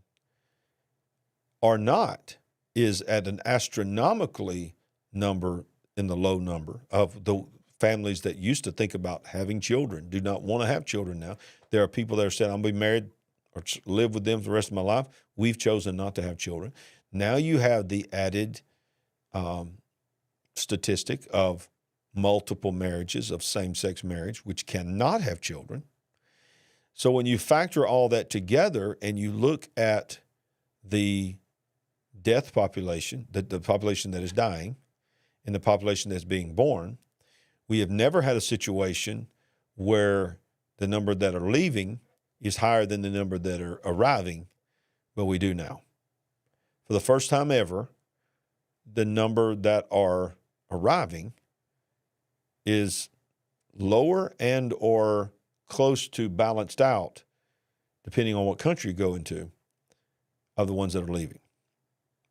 So when you look at that, you understand that the long game that they have played to get us to this point, all these things combined, the things they're putting in our water, the things they're putting in our food, the things they're putting in our medicine, things they're putting in the jabs, the decisions that people are making, their plan is coming to fruition. Okay? Do you get what I'm saying? And when the CDC says last year was the lowest birth rate and fertility rate ever in the history of the United States, ever, we are about to hit a wall, y'all, on a lot of levels. I'm telling you, they have planned this. Do you hear me? They have planned this. But look, they've planned a lot of things. Look at this right here. Ask yourself, if you are from Canada, ask yourself, do you want your tax dollars in Canada going for this? This is happening. In Canada, they are creating the world's first. I want you to look at the letters there. Do you see something different about it? Here's another thing that was slipped in on you that you don't know about, because you just now got programmed. First, you were saying the lesbian, gay and lesbian world. That's what it was called. Then the lesbians took over and made them first, and it was the lesbians and gays and then bisexuals, LGB. And then it got added to LGBTQ. LGBT was for a while, and then it was LGBTQ. And then it was LGBTQI, which I still don't understand what that one is. And then they threw the plus on there. So some of y'all remember LGBTQ. That's what we're programmed to say now. LGBTQI plus, some people would say. When's the last time you heard anybody say 2S LGBTQI plus? Now, if you are the Canadian, what is he, the president, prime minister, whatever he is, Justin Trudeau, when he addresses it, he says it properly. He don't get in trouble. 2S LGBTQI plus is what we're supposed to say now. Do you know what 2S stands for? Two spirits. I'm not making this up. Two spirit, lesbian, gay, bisexual, trans, queer, and I think I means inclusive? Not sure. And then plus just says everything else. Construction has begun on a new national monument in the Canadian capital of Ottawa to honor the 2S LGBTQI plus community, which boasts to be the first in the world. The project will cost 13 million Canadian dollars, entrusted into the LGBT Purge Fund that approved the design of the monument, which is basically a large cylinder with a bung of holes taken out of it. It's called Thunderhead, and it's being built by the by the Ottawa River and the Portage Bridge. The central sculpture, reminiscent of a thunderhead cloud clad in mirrored tiles, now has a larger openings and simplified forms. It continues to embody the strength, activism, and hope of two SLGBTQI plus communities. So these are artificial intelligence rendering of the images and the fireworks as they reveal the coming sculpture. Now, I'm not against anyone having, you can have any kind of memorial you want to. But when you're talking about millions of dollars, man, boy, I tell you what, y'all, I need to get Sandy back in here because I ain't got nothing holding me back, y'all. I'm just going to go ahead and I might just get kicked off the air today. Not sure. But do you know that this is a celebration? Boy, I'm trying to be careful with my words here. Of things that people do behind closed doors and in their bedroom. That's what this is about. When you hear these titles, it's about this is who I've chosen to sleep with. So therefore, we need a museum and a monument to celebrate who I've chosen to sleep with.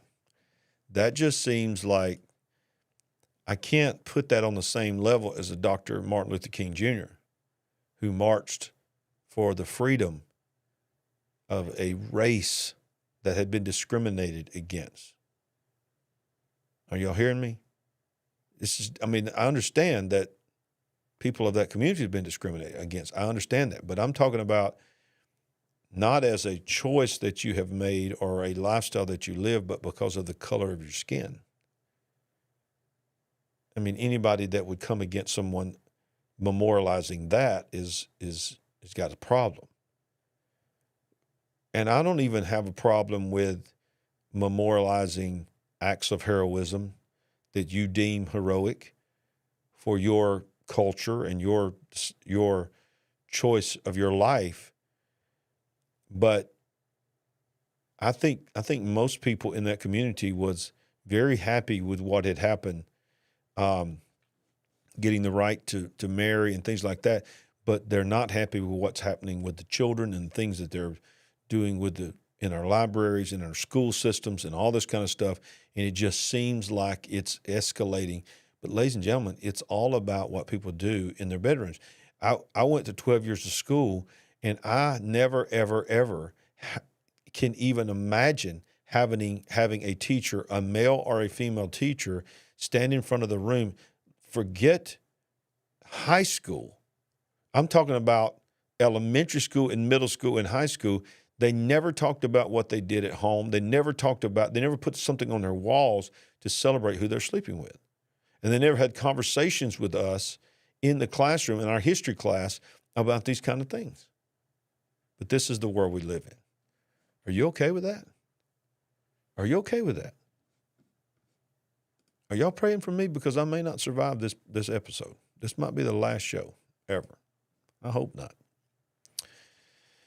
Oh, and by the way, those that are watching us over on Rumble, I appreciate you. And I am thankful for you. And I want you to know that Sandy and I are going to be doing some special things for you there in the coming weeks and months. We're preparing some things as we build our studio.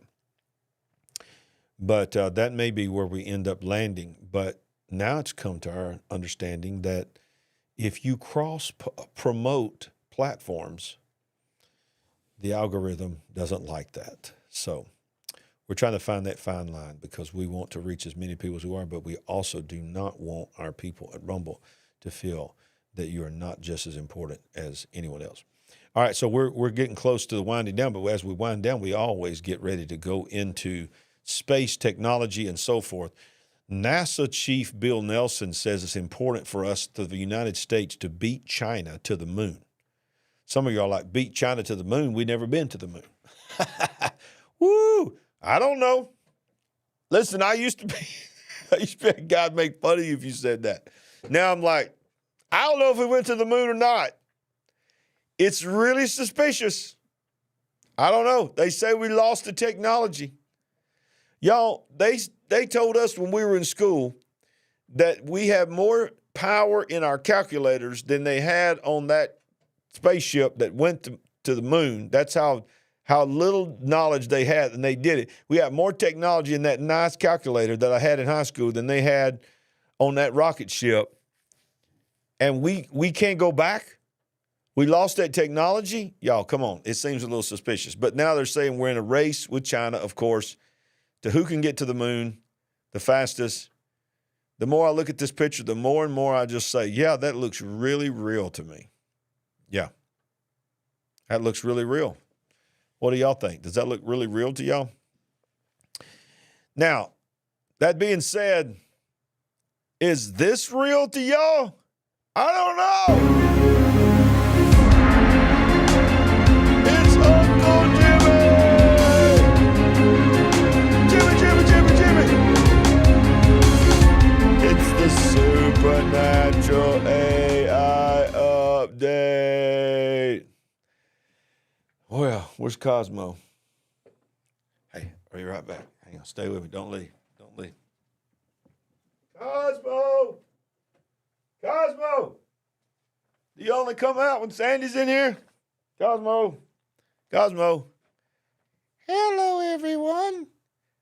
I'm invisible tonight. I can look like a lightning bolt. My name is Cosmo. Hello, hello. I come to tell you that the only thing you need to know about is Jesus. I am not real. I can't do Cosmo like Sandy. Oh, Uncle Jimmy. Uncle Jimmy. Yes. So look, I got to show y'all some stuff about ChatGPT. ChatGPT is about to go crazy. AI is about to be insane. I want to show you this recent interview. This just happened this week. This is the founder of OpenAI. And then when I show you this robot, by the way, I got 2 UFO things I want to show you real quick too. That has come out. We're going to update on the family from Las Vegas. They were in the news again this week about the aliens that they saw in their backyard. But I want you to listen to the words that Sam Altman, the founder of OpenAI, the owner of ChatGPT, said about ChatGPT 4 and ChatGPT 5 that's about to come out. The compute cost, correct me if I'm wrong, but ChatGPT 3 was, I've heard it was $100 million to do the model, and it was 175 billion parameters. GPT-4 cost $400 million with 10x the parameters. It was almost 4x the cost, but 10x the parameters. Correct me, adjust me. If that's directionally correct, does the cost, do you think, keep growing with each subsequent? Yes. And does it keep growing multiplicatively? Probably. I mean, and so yeah. then the question then. Look, I kind of think that giving people really capable tools and letting them figure out how they're going to use this to build the future is a super good thing to do. And it's super valuable. And I am super willing to bet on the ingenuity of you all and everybody else in the world to figure out what to do about this. So there is probably some more business-minded person than me at OpenAI somewhere that is worried about how much we're spending. Listen to this. But I kind of don't. Okay, so that doesn't cross it. So last year, that doesn't monetization. ChatGPT is like, this that's right nice of you to say, but this is part of going to be the monetization source. Well, first of all, this is the part I wanted you to hear, because the guy just got through saying ChatGPT 4, and if you've ever used it, it's insane the things they can do. You're talking about how wonderful it is. Listen to what he says about how he feels about the current public model ChatGPT 4 compared to what 5 is about to be. that's nice of you to say, but ChatGPT is not phenomenal. Like, ChatGPT is like mildly embarrassing at best. GPT-4 is the dumbest model any of you will ever have to use again by a lot.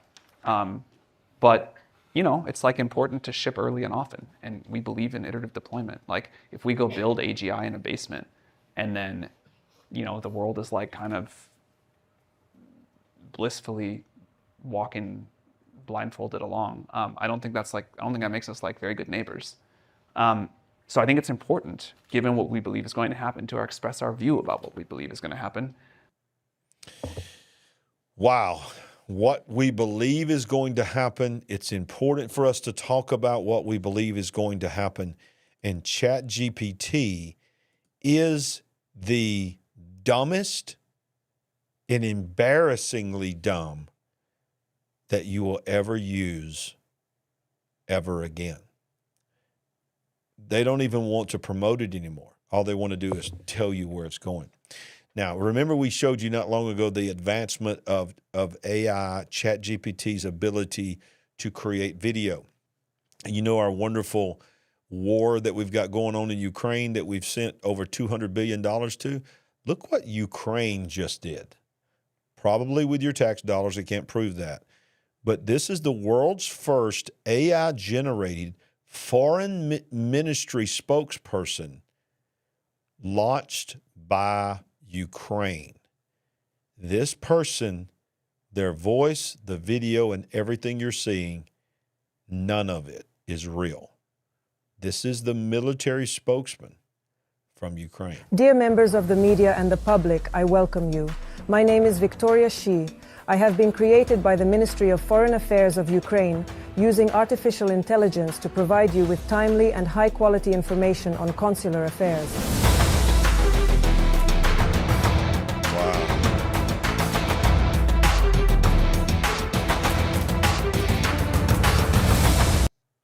Wow.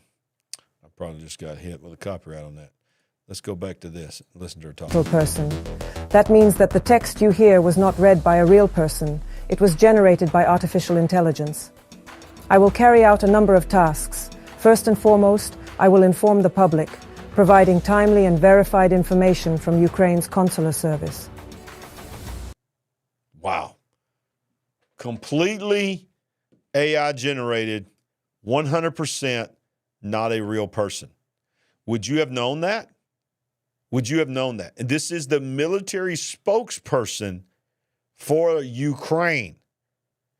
She, and it's weird for me to call her she, because it's a computer, will be updating the citizens in the world on multiple things involving the Ukrainian war. All right, so remember the family that had the aliens come into their backyard in Las Vegas, and Sandy and I covered it. They were really scared to death. They called in the Los Angeles Police Department. The police department verified that they had seen something as well. Well, guess what's happened? They're back in the news. News Nation is the one that covered it. It's also the one that had the exclusive interview with the whistleblower, David Grush, from talking about what was happening in the UFOs and military. Well, they had several people have examined this video, and the video that supposedly shows the two entities behind the fence has been deemed to be legit. Las Vegas alien video is original, experts say. Let's watch a little bit of this video here and hear what they have to say. Is the host of Discovery Plus's UFO Witness, and Scott Roeder is an internationally recognized evidence specialist and founder of the Evidence Room. Great to have you both here. Scott, I'll start with you. You've analyzed the video in Las Vegas in that backyard. Edited, fake, what's your take on it? No, there's no editing. That is an original video. We did a complete analysis of it, and we tried to debunk it to see if there was something that was added to the video. We used a vector tracking software that has an AI component to it, and all of our results came back as it was authentic. So there's something in that. All right, so let me fast forward a little bit here and hear this other guy. That it might be from the flashlight. Let's listen to what he had to say. So somebody's speculating that a flashlight had created the shadow. But do you think the shadow was just caused by the flashlight, Ben? Yeah, I wanted to say congratulations, Scott and Finn, because a lot of people don't have the time to do this, and we have confirmed it's there. There's something there, but as you look at this analysis, the shadow and the light he's holding is casting through the slats of the gate, And the smudging that's appeared, I do believe, is a compression of the video because you don't have lighting up by the tree. So it doesn't mean, again, that what they were seeing in the backyard is something completely, totally different. They reacted to something, but I do. So that's one thing. Well, then here's the other thing that happened this week. The boy named Angel, remember him? He was interviewed, y'all, and this is a little crazy here. Listen to this. The Kenmore family saw these mysterious, unidentifiable creatures in their backyard right here behind me, right? They said that they were 10-foot tall creatures, that they were standing there looking at them. They could see them breathing. Angel says that he was actually growling at him, freaking them out so much that they actually called 911. Well, it turns out that these unidentified, unexplainable phenomenon didn't just stop at that night. Angel went into great detail with me during our one-on-one conversation about other paranormal activity that's been happening, but this time inside of their house. It goes beyond just seeing shadows and hearing whispers. These are really freaky things that he told me during our exclusive conversation. Take a listen. You mentioned paranormal activity. What exactly did you see? Well, I was in another room. My brother called me, and there was a upside-down cross, and there was a Jesus statue on it. They ripped Jesus out of it. They threw him like across the room, and it was floating upside down. Are you saying floating in the air? Yeah, like in the air. It was floating upside down. What did you do? I mean, did you go pick it up? Did you knock it down? Like how? No, I didn't do nothing. I was just sitting there. I was crazy. I was like, what? But how did it come down? It's not still floating right now, is it? No, it came down. So we got closer to it and then just dropped. It fell to the ground. A crucifix. Yeah. Floating in the air, upside down. The Jesus on the crucifix had been ripped off. Yeah. And it was floating. Yep. And you can say definitively, without lies, that that is what you saw. Yes. Swear to God, that's what I saw. Okay, and what about the Bible? What did you tell me about the Listen oh yeah, to the this. Bible. So I was chilling normal. There was just a Bible just going like this, flipping the pages. But it was like steady. Like it wasn't because of the air. It was steady. Like somebody was holding it. As soon as I got close to it, it dropped again. It just dropped This is again. inside your house, not outdoors. No No, wind. it's inside. Yeah. No wind factor, but the page is steadily turning on a Bible. Yeah. And you have the same justification for that as well, demonic Yeah. presence? Yeah, I can see demonic presence. Yeah. The pages of the Bible were Yeah. moving on their own and an actual crucifix hanging upside down? Yeah. What? Okay, I know what some of y'all are thinking. This kid is just trying to get his 15 minutes of fame.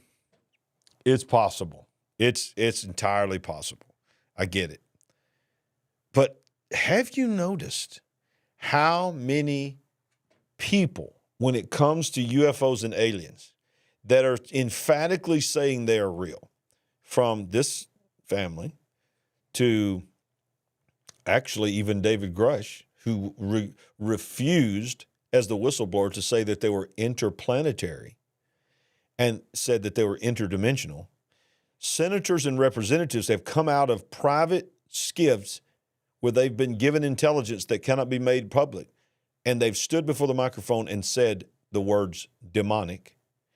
You have Tucker Carlson, who has interviewed people off the record and on the record that he has seen things when it comes to aliens and UFOs that he has said he will never even tell his wife. He told Joe Rogan they are demonic. They are not from other planets. They are demonic, fallen angels, and from the demonic realm.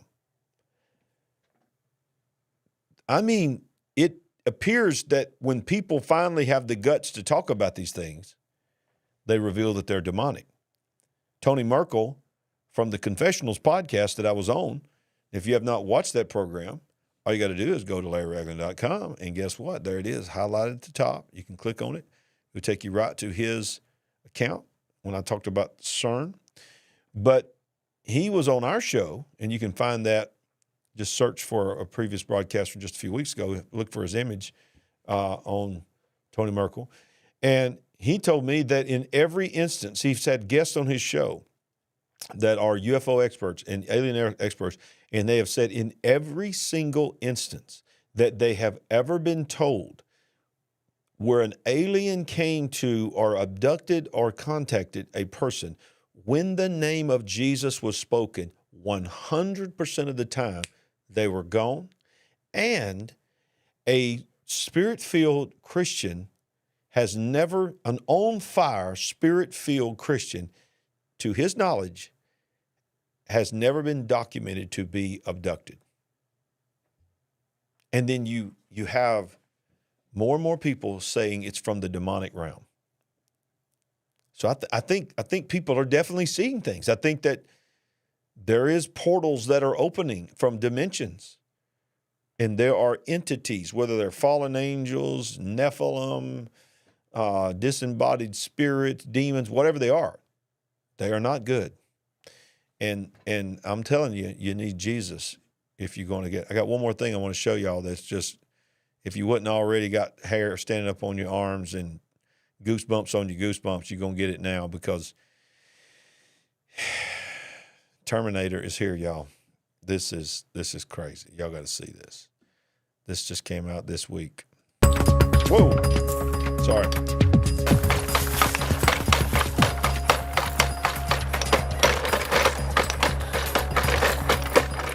In the world of cutting-edge technology, LimX Dynamics introduces its newest creation, the P1 bipedal robot. This robot is like no other, using advanced learning techniques to gracefully navigate through the challenging terrain of Tambalang Mountain. With smart learning and open testing, the P1 robot masters. When you see what's about to happen, and you've seen these robots before, that they got to have perfect scenarios where they keep their balance. This robot is walking through the woods, climbing mountains. But when you see what is about to happen to them, Terminator movie is almost here. The wilderness with impressive skill and stability. It adapts seamlessly to tricky landscapes, setting a new standard for robot movement. But there's more to the P1 than meets the eye.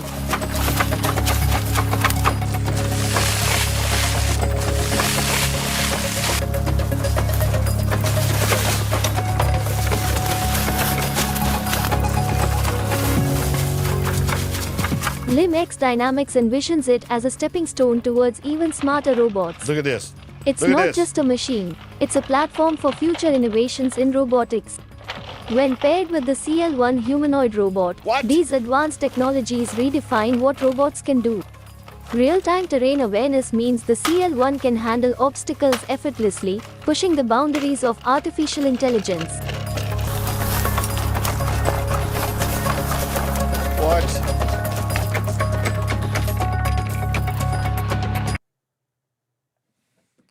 Okay. If you don't know Jesus, you better cry out to him tonight. Because the aliens, the demons, the UFOs, the robots, the AI, they're all coming for you. But if you got Jesus, you got peace that passes all understanding. So cry out to Jesus and ask him to be your Lord and Savior. I miss Sandy tonight. I love you. Y'all show some love in the comment section below. If you're watching the replay in the live chat, she'll be watching. She'll be reading it. She'll be back with us next Monday night. Please don't get mad at me that I had to do this without her. I know I went off the rails a few times. I tried my best to be good. But I'll be honest with y'all. I feel a little empty without her. It don't feel the same. So I can't wait for her to get back too. But I want to remind y'all as we go off the air tonight, just remember, by the way, I'll be back in 30 seconds. Watch this right here. Maybe. Would you like to help us build the big picture family? We're on a mission to wake up the world to what is really going on. All you have to do is go to our website at LarryRagland.com and make a one-time gift, or you can become a monthly partner. Any amount is a blessing and an encouragement to us. While you're there, make sure you get a copy of our book, I See Greatness in You. Browse our merchandise store, connect with us on our social media links, and join our mailing list. We appreciate it. And remember, we ain't woke, but we are certainly awake. That is right. We ain't woke. We are certainly awake. Look at that. Look what it came to. An empty chair. I'm about to cry. All right. We love y'all. Thank y'all for joining. Subscribe, follow, share, and we'll see you next time on The Big Picture, where we always remind you we ain't woke, but we are certainly awake.